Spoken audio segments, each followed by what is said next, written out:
So instead of me telling you about them, I thought we'd begin with you telling us all about yourselves. So Dara, you first. Just a quick introduction about what you do and what you'd like the room to know about what you do. Yeah, well, hi, everyone. Good to see you all. I'm Dara Treseder. I'm the Chief Marketing Officer at Autodesk. Autodesk, we're a leading design and make company. So our software is used to design and make anything, whether it's buildings we live and work in, products we use and love, or movies and games that entertain us. And what do I want you to know about me? Well, I'm really excited about Wicked for Good coming out soon. That's a good one. Nuno? I see it everywhere. My name is Nuno Leal. Great to be here. You see Ernst Young LLP there. That seems like an accountant. I am not an accountant. I am in the advisory side of UI, and what we do is we basically advise large brands on what to do in marketing and branding.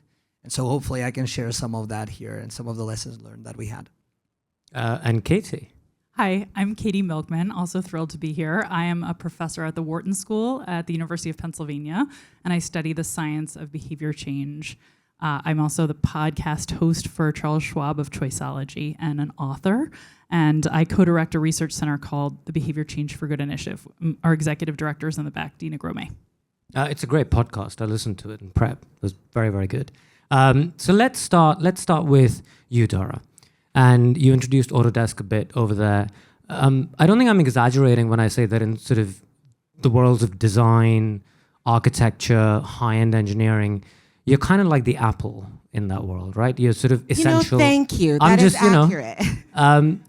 And what's, I think, not obvious to a lot of people is that you haven't been around that long, right? It's only about 4 decades. So how do you do that? How does a brand become that? And more importantly, how do you sustain that? Yeah, I think that's such a, that's actually one of the reasons that I was so attracted to come and work at Autodesk. Is because this company was created with a purpose that continues to exist even after 4 decades, which is if we're going to design and make things, how can we design and make them better? And how can we design and make them better, not just for some people, but for all people? And I think that is why we have actually that is what has sustained us over the last 4 decades. We have stayed true to our purpose. So one of the things that, I'm really passionate about is before sustainability was cool and everyone was talking about it, it was very important to Autodesk. When it was cool and everyone joined the party, hey, we were happy to have y'all with us. And then now that, in some places it's maybe not as cool, we're still continuing to talk about it. So I think having the courage to not only have purpose and value as a brand, but doing what I like to call opine with a spine, which is you stick with it. You have that stick-to-it-ness regardless of what comes your way. I think that is one of the things that helps you deepen that emotional connection with your customers and allows you to stand the test of time. So just off that, Nuno, let's say I want to do this. I want a brand like Autodesk. I'm just starting out. I have a snazzy new product. You advise a lot of people who come to you, companies. Can we get a bit of free advice? So how do you begin to go down this road where you end up where Dara's company's ended up? So first of all, you have to convince your CEO that you should spend money on it. And I say this half laughing, but it is true that, in my opinion, brands have lost a little bit of empowerment and branding teams and the brand side of things over performance marketing, of course. And obviously the online communities and creation and social media made it even harder. There's just way more around us. And I think the first thing that you would need is actually a case of why you need a brand. And arguably, in the future, the brand is going to be much more important than it is now. Like if you think about all the friction that will be removed, if you really think about a world that is AI assisted and all the flows, all the purchase is agentic, people will just pay attention to what you have to say. And you better have a purpose, and you better have an activated purpose, that you better be authentic and people know that you're actually vouching for it. And if you don't, I think it's more existential than anything. At its core, besides making the case for brand starts at the center of the organization. So to your point, if you don't have a purpose, I think it's very hard to have a brand. So our first thing is center in what your values are, and let's start building from that, because the brand is not your activation just in the marketing sense. It's the activation for everything. And then from that, there is a set of things to do, but if you don't have that first point, it's very hard to start anything. So, Katy, if I could just flip what we just, some of the lessons that we just picked up, right? A company that's done it, how new companies might do it, building a brand. But the other side is customers, right? What keeps them engaged and what keeps them coming to brands, do you think? Oh, that's a great question. I think there are many different answers to that, right? One of the things that keeps people engaged is a great product, but certainly also if you have a story, that can be really powerful. One of the things we know from science is that people connect much more when there are individual stories about people that they resonate with rather than sort of statistics about why I should love this brand. But when they have a story that they can associate with this company, they can see it's helped people and how it's helped people. That is much more powerful as a way of keeping them happy. And is that story, is there something about reiterating that, or does that happen organically? Consistency is certainly important to brands, right? If you have one message one year and another, and I think this speaks to what you're saying, Dara, you really stick with it once you decided that you were going to be a brand that was committed to climate change and addressing these issues, right? So that stick-to-it-ness is important. When a brand is flip-flopping or a person is flip-flopping, we become less trusting. And so it's critical both to have narratives, people who we can see in the narratives, and then that kind of consistency can be really valuable too. So Dara, just on that point of consistency, if I can pronounce it right, just pulling on that thread about something that people like me think about a lot, which is trust, right? Time, one of the critical things, I'd say, central critical thing that we have is trust, which has been built up over decades. How do you do that with a consumer product? I suppose consistency is part of it, but what else do you do with a consumer product to build trust and maintain that trust? Yeah, trust is one of those things, right? It's earned in drops and lost in buckets. And so at the end of the day, what is a brand? A brand is the sum of the promises you make and the experiences you deliver. So with every promise you make or break, and every experience you deliver or don't deliver, you are building trust. And, as a brand, that trust matters. Edelman's most recent trust report showed how people trust brands more than institutions now, more than the government, more than media. Brands are actually what people have the most trust in today. As a brand, earning that trust and continuing to earn that trust is so critical. And one of the ways you do that is by being authentic. Authenticity is consistency. Consistency between what you say, what you believe, and ultimately what you do. And when those three things are in harmony, and you're doing that through every promise, every narrative, every story, every experience, that is ultimately how you earn trust. And what I will say is, in today's world where there's a spotlight on every one of us, we can't always be perfect. So as a brand, you could make a mistake. What do you do when you make a mistake? Do you own it and do you fix it? Or do you try to pretend that you didn't? And I think when you own it and you fix it, you actually, that can be a way you can rebuild and re-earn trust. But when you make a mistake as a brand, you have that inconsistency. Maybe there's a break between what you say or what you believe or what you do, but you don't own it and you don't fix it. I think that's where you have lasting damage to trust. Anything to add on that, Nuno? Because how do you, depending on what has happened that requires you to own the mistake, I suppose part of this, the magnitude of the mistake, right? What's gone wrong, but what else is there beyond owning it? I was about to comment. I couldn't agree more. I'll tell you, from working with 20 large brands, what I see is a fear of risking anything. And in fact, when you're not saying anything that you take some risk, then it's meaningless. You're just avoiding taking that next step. You can be authentic and make sure you can make mistakes, and that's fine. But the worst thing you can do is not claiming or not taking the next step. I'll give you an example. I was playing with a large brand, the head of brand, and I don't know if you guys already played with Sora, the OpenAI app, and I'm obsessed with the new mediums that can create. But effectively, you can create a video, and then everyone can prompt it and create sub variations of that. I can just see the stuff that we can do. But anyways, I just said the word, and the head of brand was like, no, that's just fake videos, fake things.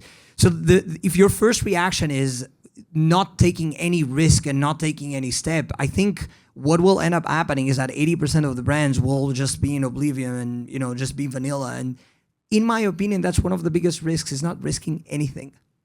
So, I mean, you've given me a very good segue to my next question, which is about how things are changing with new technologies and so on. So, Katy, how have Jess touched on this in her introduction about online communities?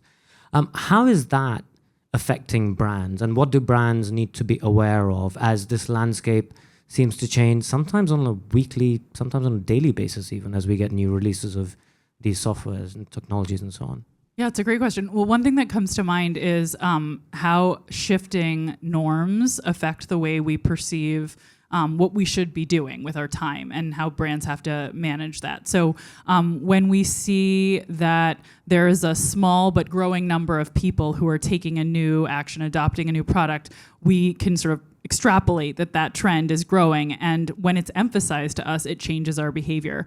When the majority of people aren't adopting some new technology, you might worry that this sort of lack of familiarity is going to be a real barrier to change. But being able to emphasize the growth is really critical to making people comfortable with new technology. So that's one thing I would point to from the research that can be helpful, is as brand managers, when you see growth in a new technology, even if it's something that feels foreign and people aren't comfortable with yet, you have the opportunity to really emphasize the trend. And those trend lines are something that research shows dramatically change our behavior. We're much more comfortable, even if it's not normal yet, hearing, oh, it's growing, we'll jump on that bandwagon. So the company is emphasizing the trend, you mean? Exactly, yeah. So as a marketer, to the extent that you want to help people become comfortable with a new product that you're releasing, or with a new set of behaviors they're going to need to adopt in this changing marketplace, one of the opportunities you have is to frame the narrative by emphasizing those growing trends to the extent that they're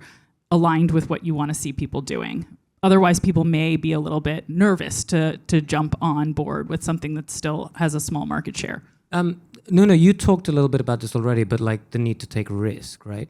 Some of that is, and Katy just pointed out the importance of emphasizing some of these trends. Some of this surely is also about what risks you should take, what trends you should emphasize. How do companies do that with their brands? I think you have to, if you're a marketer, you always have to win a share of your cultural space. And that's something that a lot of times we advise. A lot of companies are very obsessed with, you know, ROI, how much am I spending on paid and brand. But in fact, what you want is having a share of organic relevance of whatever category you're on. So a lot of times, like I'll give you a very concrete example. A lot of companies don't spend enough time on organic content on social media, for example. They spend a lot of time thinking about paid campaigns. And in fact, if you're playing sports, if part of your is sports and NFL, like you have to have a share of attention on that. And I think that's shifting. That shifts every time there's a new technology. I just give an example with Sora, with AI creation. But you have to be paying attention of that. And your KPI should be, are people in my category really seeing me the way I want as a brand in where they're spending time? And that is a very hard mental model to have if you're just thinking internally as a company. So from the theory to practice, like how have you guys done it? How has Autodesk done it? How have you as a marketer brought this technology into how you think about the brand and what to do with it next as our entire technology landscape changes? Yeah, absolutely. I think, first of all, we center it on our customers. What matters most to our customers? And we start with, I think, empathy. Seth said empathy. You have to always start with understanding where your customers are, how you can meet them where they are, and then take them beyond that. But you first of all have to have that cultural fluency. And so we use technology as a way to help us better understand what our customers' needs are and how we can center the experience based on them. So to give a kind of concrete example here, we are, right now, of course, everyone is talking about AI, right? You can't get to any I'm from Silicon Valley. So almost every dinner, I'm like, can we have a non-AI dinner, please? Right? This is just the topic du jour that everyone's talking about. But I thought, there are three things that we're focusing on with my team of how we're using AI. So I'm having 100% of my marketers, so every single marketer within my organization is upskilling with AI. And we're focusing on three things. Number one, personalization. How can we use AI to remove friction for our customers and meet them where they are, right? One of the most challenging things about personalization is doing it in a way where you're having a conversation and you're delivering value as opposed to just interrupting your customer's day. I'm sure you've all gotten those emails. Hi, Dara. It's like, well, why did you send me that? I don't care about this. This is not something that's interesting to me. But when you meet me where I am and you're solving a problem for me, all of a sudden, that interaction helps me build trust. So making sure that we're using AI to help us scale personalization. The second thing that we're using AI to do is actually help us analyze data to make better decisions, right? We all sit on data swamps. Remember that time when data is everything? Everyone's collecting first-party data, all the data. Now with AI, we can finally do something with that data. And so making sure that everyone in my organization has an understanding of the tools we have available and how they can utilize those tools to use data to make better decisions. And we want to put decisions closer to the decision makers, right? So we don't want every decision going all the way up. One of the things when you can analyze data is you can actually push it down in the organization. So the people most, like for example, if someone's on social media, we want to make sure they have insight into how can we start creating more organic content or utilizing more UGC that our customers are making. So pushing that decision making down, I think, is really important. And then the third thing I would say in terms of how we're utilizing AI and some of the new technology is essentially helping people get comfortable with how content creation is changing. So we're team human, right? As a designer-made company, we really believe in human ingenuity. AI is lifting the floor, but it's actually human ingenuity that is going to raise the ceiling. So it's not about everyone has access. Well, soon everyone will have access to all these tools. So it's not just about, I can now use this to make content. Well, if everyone's using Sora to make content and yours is looking just like everyone else, you're not going to actually cut through the noise. So how do we bring human ingenuity and start to learn how to be not what I call second-hand thinkers, right? It's like, okay, well, everyone's using the same prompt, but a first-hand thinker. You have an idea, and AI is helping you make that better. So those are some of the things that we're focused on. As a journalist, can I just say I hear you? But Katy, if I could just take you up on that last point in particular, how people's behaviors are changing as these new technologies enter our lives and our sort of digital bloodstream. Sora, you talked about Sora and what it's doing and other technologies doing this. How are people... What does that do to, we talked about trust, what does it do to trust? Does it make it really almost impossible for people sometimes to build that trust? Because consumers are quite skeptical and they're quite smart. Like, how is that changing? Yeah, it's a great question. I mean, one of the things that we study is status quo bias, which is the comfort we have with the situation we're used to, right? I'm used to my current technologies. I'm used to my current habits. And so anything that's going to rip me away from that is very challenging for people, right? We really push hard against it.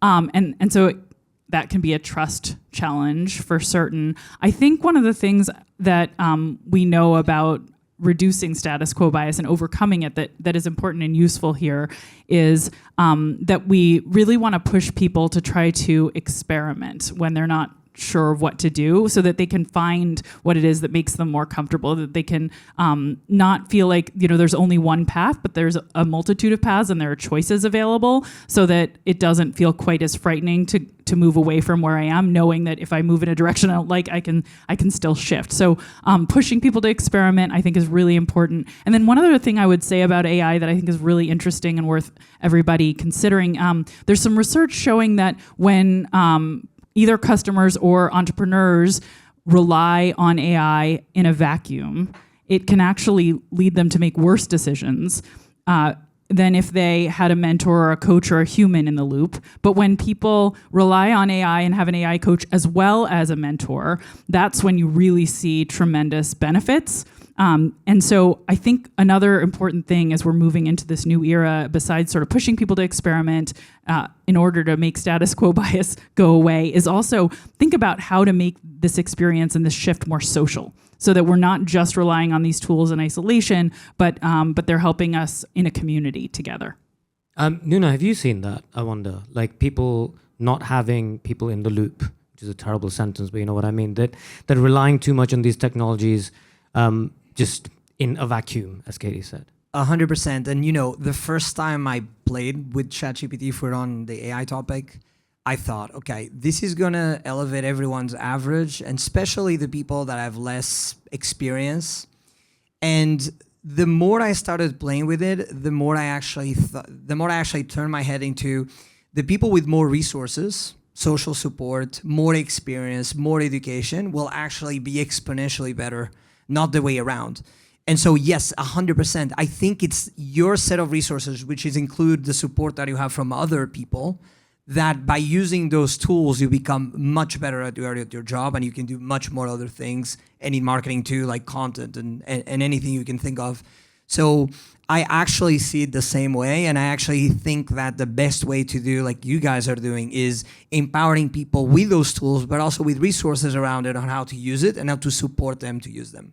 So we don't have a lot of time left. So if I could just ask one question to all of you. We've talked a lot about how things are changing, the rapid pace of change. So if I could ask all of you to take out your crystal balls and tell me that, what do you think we're going to be talking about when it comes to branding and marketing 5 years from now? I'm just going to make you make a prediction, which, do you want to go first, Dara? Sure. I would say 5 years from now, I think we are still talking about the role that brand is playing in culture. I think that that's something that it's only going to become even more important, especially as we have new technologies coming on the scene, and I think creating opportunities for almost everyone to have a voice. So your brand the first impression of your brand is no longer shaped by you, the brand, but it is now shaped by what others are saying about you. I agree, Dara, and I would say brand will be more important, and you have to isolate enough brand to do what a human creativity should do. You cannot let it blend too much into data and technology and lose that power. So I think you actually have to elevate brand in your organization and keep it insulated enough so it's still coming from human beings and is still fostering creativity. And I would say that I think differentiation is going to be more important than ever, because AI is going to have changed the way we interact with everything, and it will be present in so many products that it's going to be more critical to understand if everything's powered by an LLM, what's really differentiating one product from another. They're all talking, and so you're going to have to develop a way to have that differentiation of the personality, the way that your LLM and your product differs from all the others, I think will be more important than ever. Fantastic. Well, let's check in 5 years. On that note, thank you, all of you, for doing this. A round of applause for a fantastic panel.